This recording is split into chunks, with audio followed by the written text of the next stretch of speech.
Chapter 8 Brother North Wind Proves a Friend. Danny Meadow Mouse had seen nothing of old Granny Fox or Reddy Fox for several days. Every morning the first thing he did, even before he had breakfast, was to climb up to one of his little round doorways and peep out over the beautiful white meadows to see if there was any danger near. But every time he did this, Danny used a different doorway. "For," said Danny to himself, "if anyone should just happen to see me this morning, they might be waiting just outside my doorway to catch me tomorrow morning." You see, there is a great deal of wisdom in the little head that Danny Meadow Mouse carries on his shoulders. For the first day, and the second day, and the third day, he saw nothing of old Granny Fox or of Reddy Fox, and he began to enjoy running through his tunnels under the snow and scurrying across from one doorway to another on top of the snow, just as he had before the foxes had tried so hard to catch him. But he hadn't forgotten, as Granny Fox had hoped he would. No, indeed, Danny Meadow Mouse hadn't forgotten. He was too wise for that. One morning, when he started to climb up to one of his little doorways, he found that it was closed. Yes, sir, it was closed.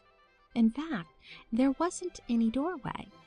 More snow had fallen from the clouds in the night and had covered up every one of the little round doorways of Danny Meadow Mouse. "Ha!" said Danny. "I shall have a busy day, a very busy day, opening all my doorways. I'll eat my breakfast, and then I'll go to work." So Danny Meadow Mouse ate a good breakfast of seeds, which he had stored in the hollow of the old fence post buried under the snow, and then he began to work on the nearest doorway. It really wasn't work at all, for you see the snow was soft and light, and Danny dearly loved to dig in it. In a few minutes he had made a wee hole through which he could peep up at jolly round Mr. Sun. In a few minutes more he had made it big enough to put his head out. He looked this way and he looked that way. Far, far off to the top of a tree he could see old Roughleg the Hawk. But he was so far away that Danny didn't fear him at all. "I don't see anything or anybody to be afraid of," said Danny, and poked his head out a little farther. Then he sat and studied everything around him a long, long time.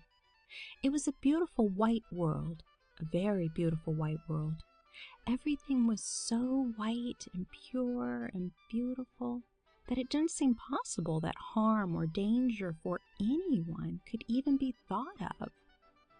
But Danny Meadow Mouse learned long ago that things are not always what they seem, and so he sat with just his little head sticking out of his doorway and studied and studied. Just a little way off was a little heap of snow. "I don't remember that," said Danny. "and I don't remember anything that would make that.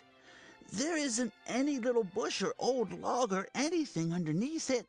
Perhaps rough Brother North Wind heaped it up just for fun." But all the time Danny Meadow Mouse kept studying and studying that little heap of snow. Pretty soon he saw rough Brother North Wind coming his way and tossing the snow about as he came. He caught a handful from the top of the little heap of snow that Danny was studying, and when he had passed, Danny's sharp eyes saw something red there. It was just the color of the cloak old Granny Fox wears.